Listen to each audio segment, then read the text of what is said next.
Tulog ka mga balay ang apektado sa pagdahili sa yuta sa managlayang lugar sa Moncayo, Davao de Oro atol sa pag-ulan.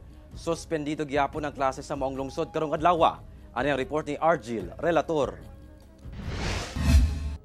Nadanyos kining istruktura dihang nahugno ang partes sa bakilid nga yutang ikatukuran ini sa boundary sa Purok 22 ug sa Purok 1A sa Mount Diwata, Barangay Diwalwal sa Moncayo, Davao de Oro adlong Miyerkules. Hinay ngadto sa kusog matud pa ang pag-ulan sa lungsod.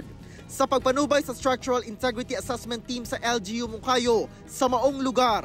Nagtukod sila dito bago nga balay ba? Abang ito sa balay, structure dito siya.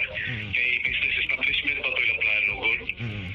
Tapos, doon kay nailagta ng kanang naturang topography sa yuta, ang motong kamay ulan, i-erode yun ang yuta na siya movement.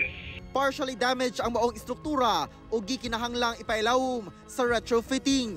Ang provincial government pinaagi sa PSWDO gilayon ng hatag og relief packs sa 30 ka mga residenteng namuyo doon sa landslide site. Doon na sa gihatag ng financial assistance.